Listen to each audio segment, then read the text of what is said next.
Hi, welcome back to Sacred Wild Man. My name is Roy, and today I'm going to cover the topic of the downfall of needing to be nice. Now, this is a very personal topic. As a recovering nice guy myself, probably wasn't until 4 or 5 years ago that I started to undo these patterns of needing to be nice and people-pleasing.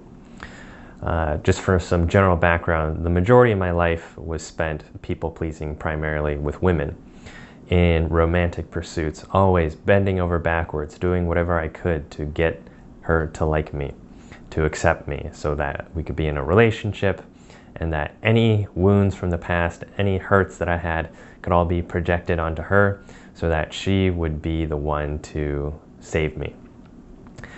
And obviously, this had the very opposite impact that I had hoped it would. Rather than pulling her close, I was actually pushing her away, pushing women away. And so over time, I developed a lot of resentment towards women, a lot of resentment towards myself, and a lot of resentment towards what I thought were these douchey alpha males who were getting the attention that I so desperately wanted, and I just couldn't understand it. So where does this nice guy syndrome and dynamic come from? That is not something I'm going to cover in a ton of detail in this video. This is mainly to cover the downfalls of nice guys, this needing to be nice. I will direct you to some resources. You can find these on my website, and you can also find a blog where I cover this in a lot more detail. And that blog is titled Breaking Up with Your Mother, and it'll be in the link below. My theory and belief about where this nice guy dynamic comes from is from mothers raising boys and the perennial battle between men and women, absent fathers, and a lack and complete eradication or disappearance of male initiation and rites of passage. There's a quote by Robert Glover in his book, No More Mr. Nice Guy, that provides an observation that he sees in many of the clients, male clients that he works with, and how they develop this nice guy syndrome. And I'll go ahead and read that to you right now.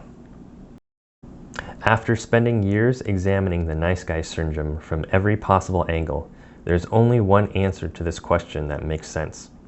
Because it does not feel safe or acceptable for a boy or man to be just who he is.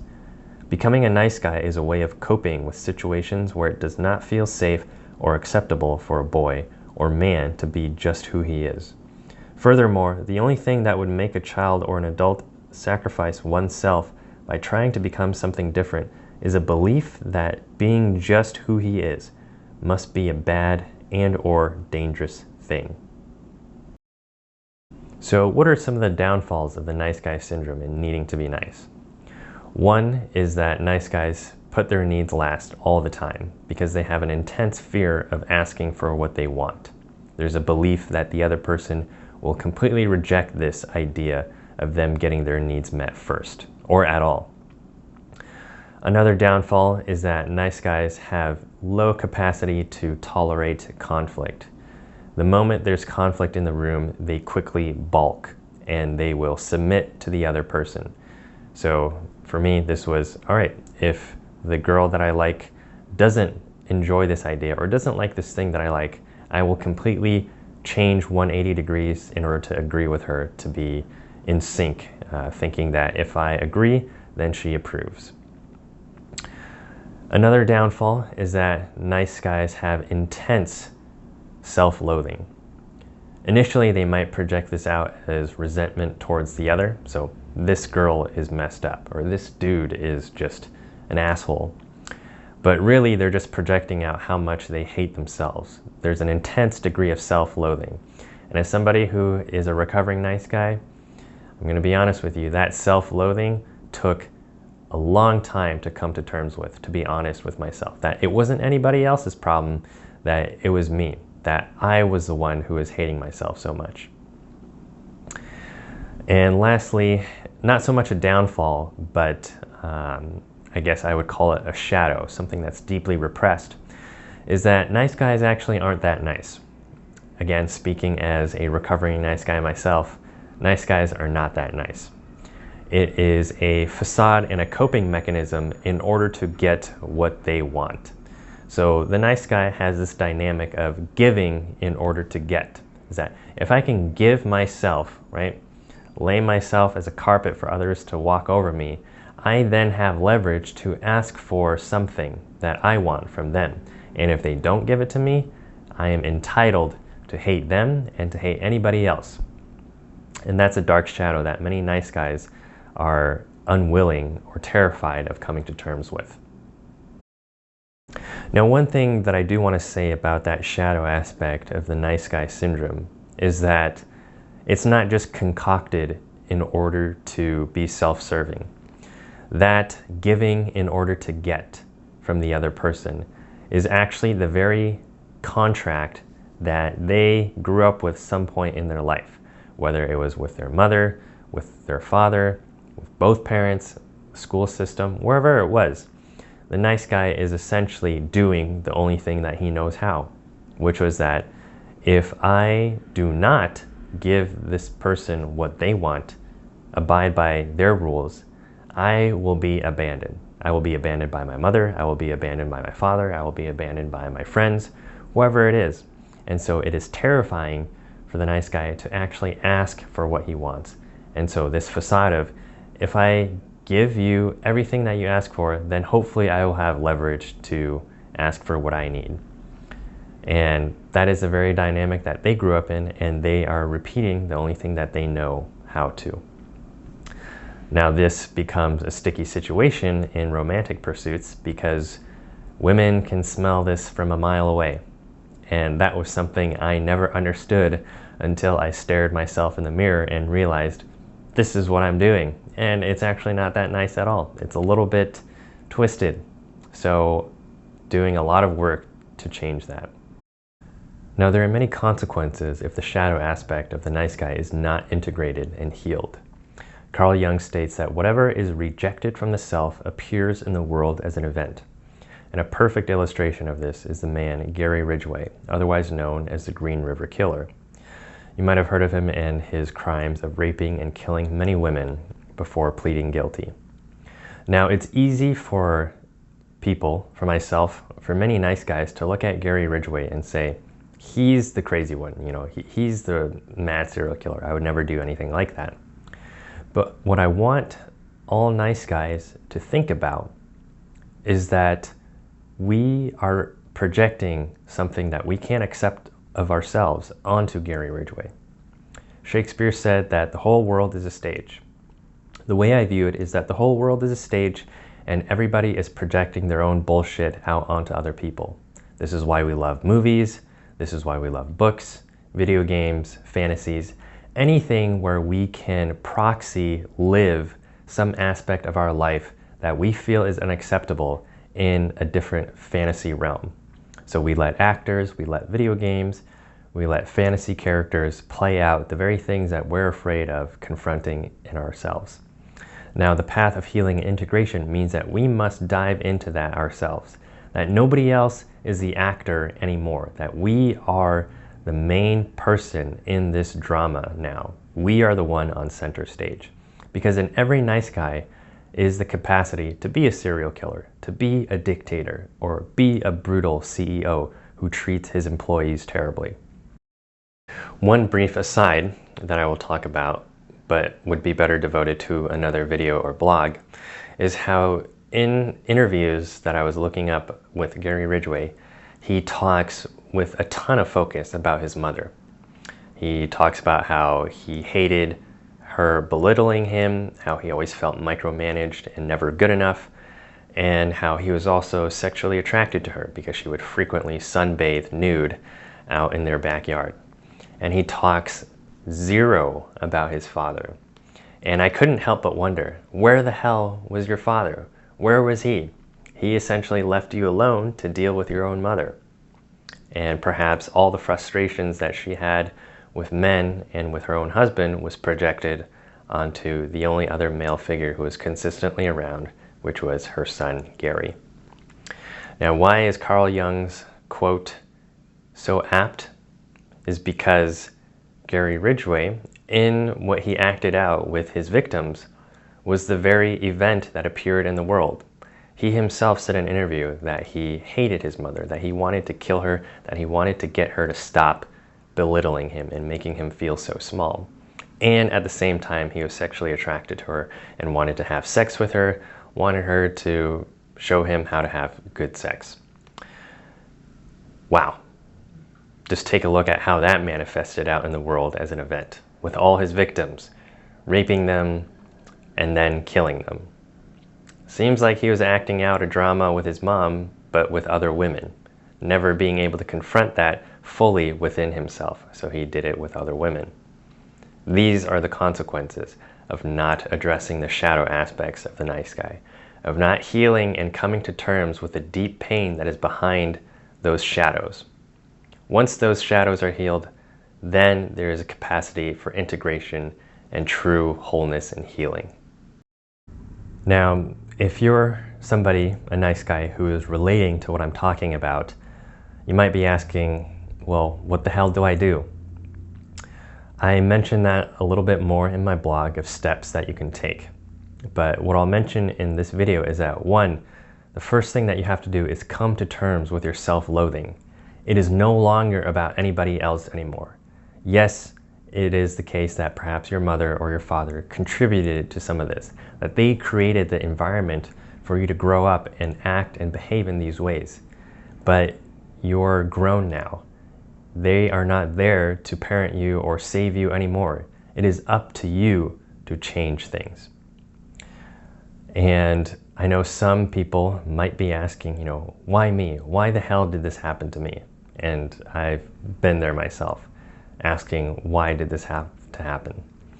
And instead, I want you to consider, what would it feel like to be able to change from asking the question of why me to why not me? And that's a painful journey. I'm not going to lie to you. I'm going to be very honest that is a painful journey to take that type of ownership and responsibility over your own life. Because all the years I had asked myself, why me? Blaming other people.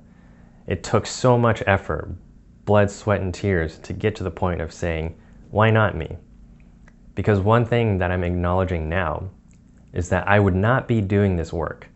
I would not have created a website, Sacred Wild Man, or working in the field of therapy, working with men, if it were not for my very upbringing, if it were not for my domineering mother, if it were not for my father who left me, and if it were not for this third wave radical feminist movement climate that we find ourselves in, that many men, all men find themselves in, is that all of these presented an opportunity for me to rise up and say, you know what, let's do this. Let's do this. And there's not a right or wrong here. You can choose to say, you know what, I don't think it's worth it. I think I'm going to live life on the same terms that I have before, of being nice, people-pleasing, and giving in order to get. And that's perfectly fine if you choose that. But also be sure to accept the consequences of that decision. And the risk of choosing the other path of saying, you know what, I'm not willing to tolerate this anymore. There's got to be more for me. There's got to be another life that I can live, a place where I can breathe more than this small box that I've been living in. The risk is facing a lot of unknown and uncertainty because you have no idea what's on the other side of that wall, outside the bounds of that box. And it's scary. And this is where I find so many of my clients, and I have found myself in this place so many times, of ambivalence about changing my own life. Men being ambivalent about changing their own lives. It's like, I want things to be different. I don't know if I want things to be different. It feels scary. And that's perfectly understandable, because when you begin to push against the bounds of familiarity, pushing against the bounds of the cage that you have created of your own making, it is scary. You are being pushed into something new. And there's a risk there, because you'll have to let go of things that no longer benefit or serve you anymore. And some people aren't quite ready for that. Now, one warning I want to offer about living in that ambivalent space is that it can take up a whole lifetime. The souls and spirits of many young men die at the age of 20, and they don't get buried later until they're 80. 60 years of living in ambivalence, living in the should I change my life, should I not change my life? It is up to each man to ask himself, is this worth it anymore to be living in this tug of war, this ambivalent space? Now, many men may not want to look into their past pain, of seeing how they grew up and what conditions led them to behave and act and believe what they believe today. And that's completely understandable. And again, the only way out is through. Healing comes through the pain, not around it. You have to be able to transmute the shit that you endured into gold. And a perfect example of this is the man David Goggins. Check out all his interviews on YouTube. He has an amazing story. And check out his book, Can't Hurt Me. But he is one of the few people in my mind right now that I think in our day and age, a man who exemplifies the integrated masculine. And he exemplifies to me the person who took a completely shitty life and turned it 180 degrees around to where he's a completely different person now. And he still acknowledges where he comes from. He's not denying any of that. And he's not saying, oh yeah, it wasn't that painful. He acknowledged and confronted all of it and changed it into gold. And back to the point where I said I wouldn't be doing this work if it were not for my upbringing is the exact same thing. Is that your place of deepest wounding, ironically, is also the place of the deepest gift that you will offer to the world if you are able and choose to integrate that pain. Now, if you are feeling called to heal and integrate your pain, my recommendation would be to work with a therapist or a coach, somebody who can provide another lens into your story and your belief systems. They can help you begin to see your patterns of coping, the nice guy syndrome, how that is an adaptive pattern that helped you survive, and how it's probably reached a point where it is no longer serving you if you are experiencing so much frustration and depression in your life. This is a way to transmute, as I said earlier, transmute your shit into gold so that you are no longer perpetuating a line of harm to yourself, to other men, and to other women. This is a bold endeavor. In our day and age, in this third wave feminist movement, many are saying the future is female or the future is feminine. It is, and it is not. The future is masculine, and the future is male. It is, and it is not. The future is both. It is an integration of the feminine and masculine in each individual. What is seen as a division externally reflects an internal division. So many in our day and age, men and women, are internally divided. They hate their own masculine or they hate their own feminine. This cannot go on any longer if we hope to be integrated beings who are at peace. Men who hate their own masculinity or hate just being men will never be at peace. So be able to embrace these parts of you. Embrace your masculine power. In our day and age, strong men are desperately needed. Men who can claim their masculine power without apologizing to anyone for it. They own their masculine power in a way that does not bulldoze over people or domineer other people, but they also own their masculine power in a way that does not lead them to live smaller lives than they are worth. This is their birthright.